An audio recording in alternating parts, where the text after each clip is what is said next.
आज हम आपके क्लास 6 के मैथमेटिक्स चैप्टर 2 होल नंबर्स की एक्सरसाइज 2.3 करेंगे। So let us get started.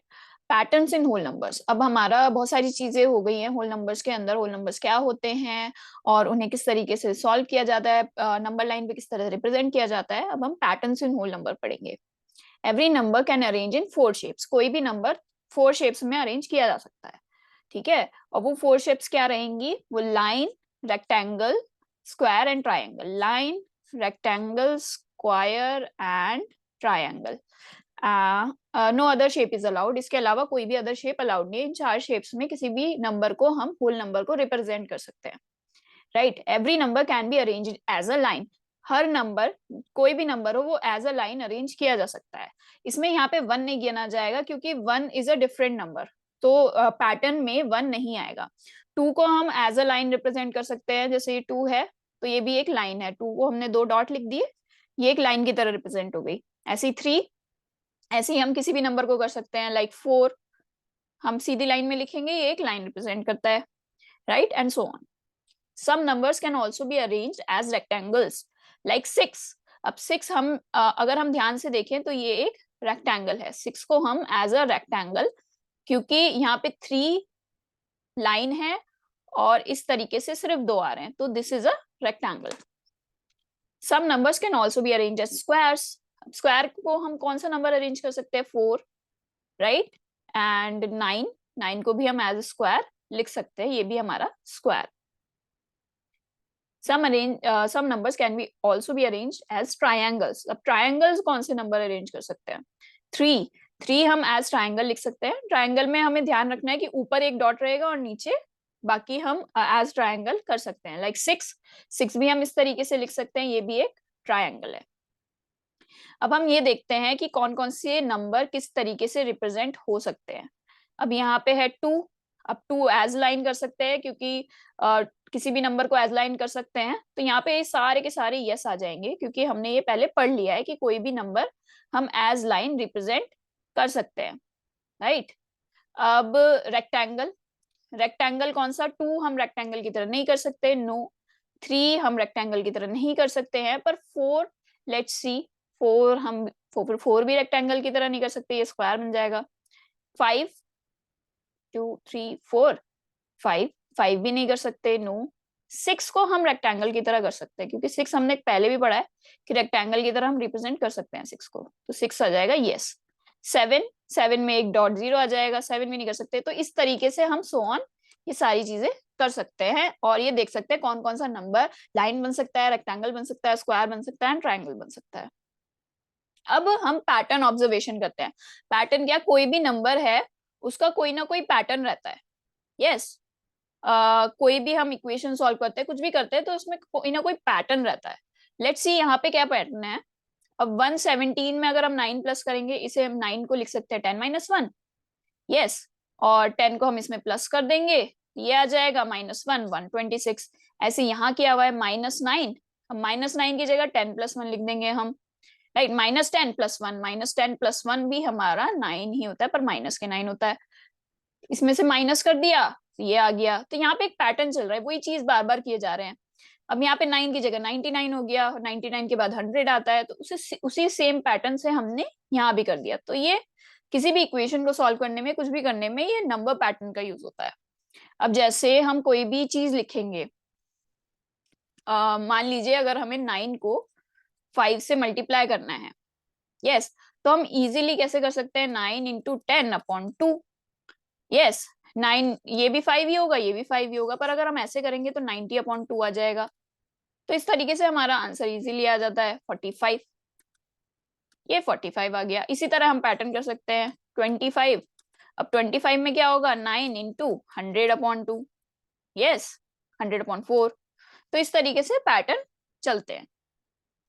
अब हम एक्सरसाइज पे आ जाते हैं 2.3। पैटर्न ऑब्जर्वेशन हमने कर लिया कि हम पैटर्न्स किस तरीके से करते हैं। ये आगे क्वेश्चंस में आएगा, तब आपको क्लियरली समझ में आएगा किस तरीके से हम पैटर्न ऑब्जर्वेशन करते हैं। Okay, which of the following will not represent 0? अब इनमें से कौन सा रिप्रेजेंट 0 नहीं करेगा? अब 1 + 0, अगर हम किसी भी चीज में 0 प्लस करते हैं, ये आइडेंटिटी है, राइट, तो वही नंबर आ जाता है, तो ये 0 रिप्रेजेंट नहीं करता है, तो इसमें आएगा नो। 0 इंटू 0 0 ही आएगा, ये 0 रिप्रेजेंट कर रहा है। 0/2, अब किसी भी नंबर को अगर हम डिवाइड करेंगे 0 से तो ऑब्वियसली 0 ही आंसर आएगा, तो ये 0 है। ऐसे 10 माइनस 10/2, 10 माइनस 10 क्या होगा? 0/2, ये तो सेम क्वेश्चन हो गया, तो ये आ गया 0। यस, तो ये है फर्स्ट क्वेश्चन। ये हो गया हमारा second question. If the product of two whole numbers is 0, अगर किसी भी दो होल नंबर, मान लीजिए फर्स्ट नंबर a है और दूसरा b है, इनका प्रोडक्ट है 0, can we say that one और both of them will be 0? क्या हम ये कह सकते हैं कि a भी 0 है और b भी 0 है, या तो a 0 है या b 0 है या दोनों ही 0 हैं? Justify through examples. अब हमें ये बताना है कि अगर हम दो चीजों की मल्टीप्लाई कर रहे हैं, दो नंबर्स की मल्टीप्लाई कर रहे हैं, तो वो दोनों नंबर 0 हो सकते हैं, उनमें से एक नंबर 0 हो सकता है। इसके हमें थोड़े से एग्जाम्पल देने हैं, तो हम दे देते हैं। सिंपल एग्जाम्पल है 5 इंटू 0, हमारा 0 होगा फर्स्ट एग्जाम्पल। अब दोनों नंबर अगर 0 हैं तो 0 इंटू 0 भी 0 होगा। अगर दूसरा वाला नंबर 0 है, दूसरे वाला नंबर है और पहला 0 है, तो भी 0 होगा। तो ये सही है कि अगर 0 आ रहा है तो दोनों नंबर भी 0 हो सकते हैं और एक नंबर भी 0 हो सकता है। If the product of two whole numbers is 1, can we say that one or both of them will be 1? Justify through example। Same है पहले वाले की तरह, पहले 0 था, अब इसमें 1 है। ये कहा है कि अगर प्रोडक्ट दो होल नंबर का 1 है तो हम ये कह सकते हैं कि एक या दोनों ही 1 है। लेट्स सी, हम ये तो कर सकते हैं 1 इंटू 1 इज इक्वल्स टू 1, ये आएगा।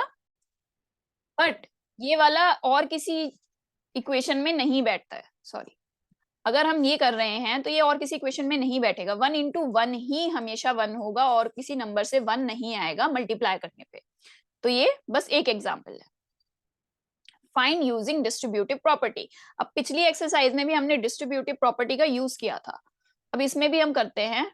728 इंटू 101 है हमारे पास, इसे हम लिख सकते हैं 100 प्लस 1। अब इसे डिस्ट्रीब्यूटिव प्रॉपर्टी के थ्रू हम दोनों में मल्टीप्लाई कर देंगे। 728 इंटू 100 प्लस 728 इंटू 1। अब ये बहुत इजी लग रहा होगा क्योंकि 100 में भी मल्टीप्लाई करना आसान है, 1 में भी मल्टीप्लाई करना आसान है। तो करते हैं 72800 प्लस 728। अब इसे हम प्लस करके लिख देंगे, जो भी आएगा 8 2 7 and 8 15, 1 carry 3 and 7। This is our answer. ऐसे ही सेम ये वाला हो जाएगा, इसमें भी कुछ अलग नहीं है ज्यादा, बस ये 1000 हो गया है 100 की जगह, इंटू 1000 प्लस 1। ऐसे ही कर देंगे, इसे मल्टीप्लाई डिस्ट्रीब्यूटिव प्रॉपर्टी से दोनों में मल्टीप्लाई करेंगे। प्लस 5437 इंटू 1 क्या आएगा? 30 प्लस 7437। अब इसका आंसर हमारा आ जाएगा 544247। That is our answer. अब नेक्स्ट यहाँ पे 25 आ गया। अब 25 को हम किस तरीके से करेंगे? 25 को हम लिखेंगे 20 प्लस 5। अब ये कुछ ज्यादा इजी नहीं होगा, बट डिस्ट्रीब्यूटिव प्रॉपर्टी से दिखाना है तो हमें ऐसे करना पड़ेगा। 20 प्लस 2 4 इंटू 5।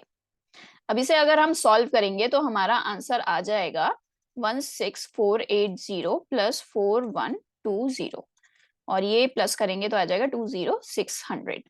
That's it.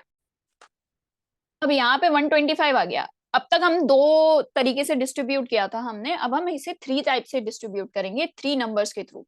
अगर हम इसे ऐसे लिखेंगे 4275 इंटू 100 प्लस 25 की जगह हम लिखेंगे 20 प्लस 5, क्योंकि हमने यहाँ पे ऊपर भी किया था ना, 25 को 20 प्लस 5 लिखा था। तो हम डिस्ट्रीब्यूटिव प्रॉपर्टी, इसमें भी कुछ ज्यादा हार्ड नहीं है, बस 2 की जगह हम 3 नंबर से मल्टीप्लाई कर देंगे। 75 into 100 plus 4275 into 20 plus 4275 into 5। That's it. अब इजीली ये 100 वाला तो बहुत इजीली हो जाएगा। अब हम इसे मल्टीप्लाई कर देंगे, मल्टीप्लाई करके हमारा आंसर आएगा 85500। ओके, इन्हें भी मल्टीप्लाई करेंगे तो हमारा आंसर आएगा 21375, और हमारा ओवरऑल आंसर आएगा 5345। 64375। So this is our answer. Okay, अब ये वाला 35 को हम कैसे लिखेंगे? 35 को हम कुछ ना लिख के हम 504 को लिखेंगे। यस, ये भी हम कर सकते हैं, इधर वाला नंबर भी हम लिख सकते हैं। हम लिखेंगे 500 प्लस 4, क्योंकि ये बहुत ज्यादा करीब है एक जीरो वाले नंबर से। Yes, into 35। अब हम 35 की मल्टीप्लाई ऐसे भी हम कर सकते हैं, क्योंकि हमने ये प्रॉपर्टी पढ़ी थी होल नंबर्स में कि हम किसी भी साइड से अगर हम मल्टीप्लाई करें तो आंसर सेम रहता है। 500 इंटू 35, सॉरी 35। ओके, हम दोबारा से 5 लिखेंगे।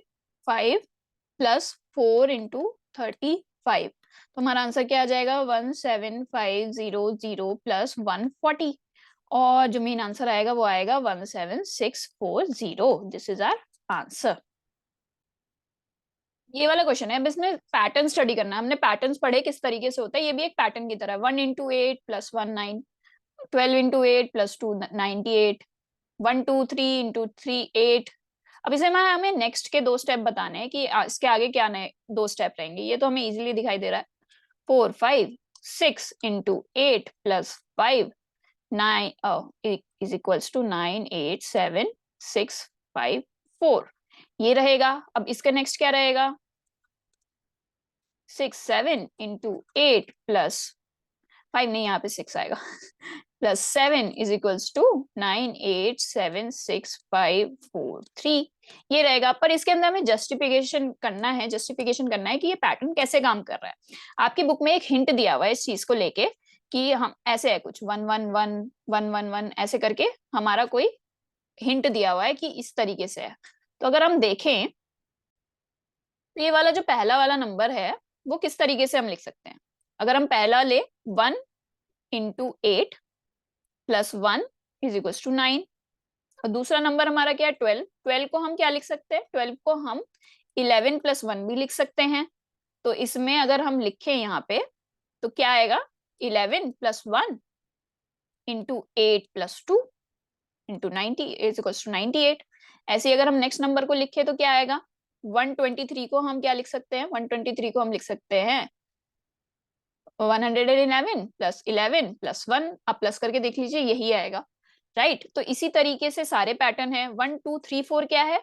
1 2 3 4 को हम लिख सकते हैं 1111 प्लस 111 प्लस 11 प्लस 1। तो इस तरीके से ये पैटर्न हमारा चलता जा रहा है, तो इस तरीके से हम इसका आंसर लिख सकते हैं। ये थी हमारा पूरा होल नंबर्स का चैप्टर। आपको कोई भी क्वेरी हो, कोई भी क्वेश्चन हो, कुछ भी हो तो आप कमेंट सेक्शन में लिख सकते हैं, मैं आपको आंसर करूंगी उस चीज का।